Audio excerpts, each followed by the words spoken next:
Hello everybody, Dokka Chapman here, and I'm sorry that you can't see me right now, but that's because I kinda don't want you to.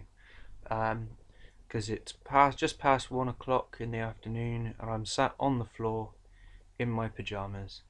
And the reason that I wanted to make this video, I wasn't planning on making a video this week because, well, for the reason that I'm going to talk about, but I decided to in the end, because I felt like it really.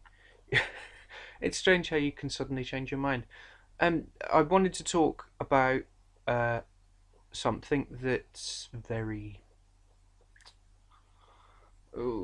retroactive. I don't know, just for lack of wanting better words. The other week was Mental Health Awareness Week, and it kind of slipped by me. I didn't see much about it. But then again, when you're dealing with social media, you tend to see only what others want you to see, really. So I'm kind of a bit late on the game on this one, but I thought I'd just do a little quick video to let you know how that affects me. Now, I haven't been diagnosed officially, although I have just recently registered to a doctor's to get it done, but I suffer with depression and anxiety. Now, whether this has been something that I've always had, or whether it's something that's occurred over the last few years of living by myself, I don't know. I do know that I've had periods where I've felt I'm on top of the world and I can do anything, and then there'll be other days where I feel I just can't get out of bed in the morning. It just seems to be something that's always been there. And I'll be back in a second because somebody's knocking at the door.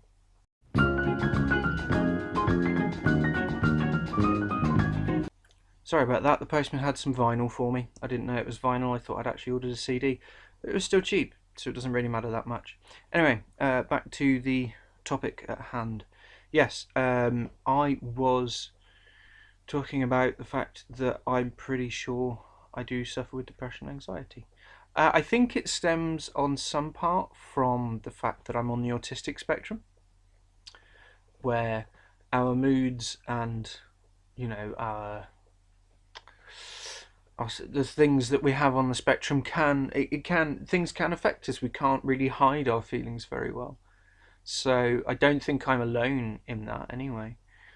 But I'm currently doing recording, filming, and editing together a series on surviving the autistic spectrum as a young adult. So keep an eye out for that. But yeah, I mean, I wasn't going to do a video this week as I sorry, burping, too much tea. I wasn't going to do a video this week, and I'd put that up on my Facebook, you know, because usually I'm doing stuff like I'm putting up something at least once a week. But this week had been incredibly difficult for me. I've been really trying to slog my way through this kind of downward spiral that I've been on this last week, because I'm 29 now. I'm coming up to 30, and there has to be a way to cope. But the reason why I decided to do this video is because yesterday I discovered that Chris Cornell, the singer from Audioslave and more importantly Soundgarden, had died. He was only in his early 50s, and they are saying that it might have been suicide.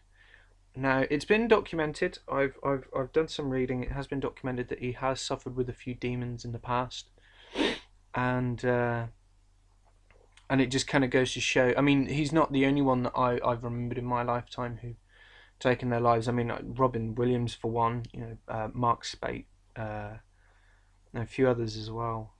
And it kind of makes you think really about how dark it can get sometimes. And if there's anybody watching this right now and they are in a similar situation, I just want you to kind of know that you're not on your own. there are others out there like myself who do suffer. And I just wanted to say, if anybody ever wants to message me, I'm better for distractions really than anything else, you know. So if anybody wants to message me and get a distraction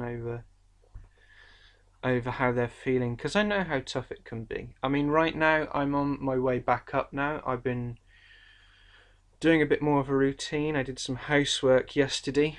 I have an empty laundry basket now, which is nice. And I don't have a plan for the weekend, but I'm hoping to do something for it.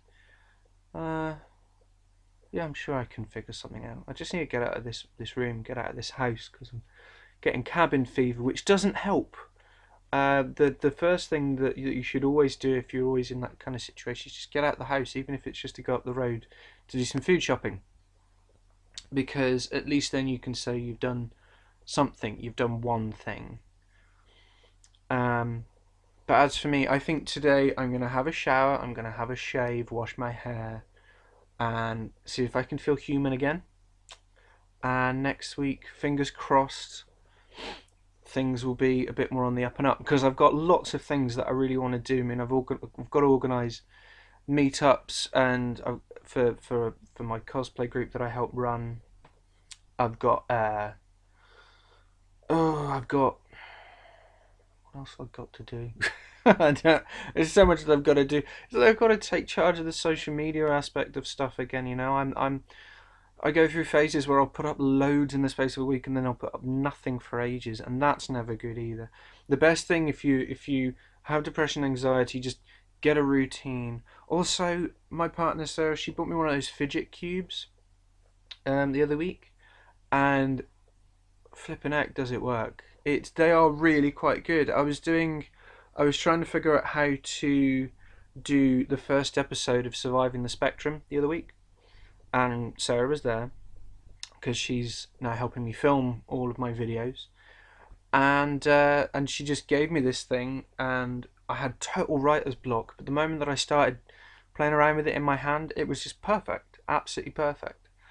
We got stuff done in the space of the afternoon, and I think the fidget cube really did help. It's not just a fad, it's not a toy, it's something to help people concentrate. So yeah, there's that. So yeah, see if you can get yourself a fidget cube. See if you can get yourself a routine. What I like to do on a weekday is I like to wake up at about 9:10, 9:15. Put on Jeremy Kyle. It's the only thing that I'll watch on ITV, because I like to feel better than people sometimes, if I can. You know, it's that whole thing of, well, at least I'm not as bad as these people. I'll make myself a cup of tea, and then by the time 11 o'clock rolls around, Good Mythical Morning will be on YouTube, so I'll watch that. And then by that point, it will be nearing midday, so I can make myself some lunch, and then I can figure out what to do for the rest of the day. So, you know, by the time that midday rolls around, I've got something to actually keep me going, keep me doing. But anyway, I won't go into that anymore, because if I do, you can catch more of that kind of stuff on my Surviving the Spectrum series that will be coming up very soon. I've just got to get titles done, I've just got to edit it all together and figure out how the running order is going to go. Because I've had a lot of people ask me about the show so far. So fingers crossed it'll help people, because that's what I want to do. So yeah, depression, anxiety, it's a bitch. Let's just do our best to help people with it all. And if there's anything that you want to talk to me about in regards to it, whether you have it or you know somebody who's got it, please feel free to message me, or put a comment in the comments below, and I will hopefully come back with something awesome and fun to talk about next week. Who knows, eh? Who knows?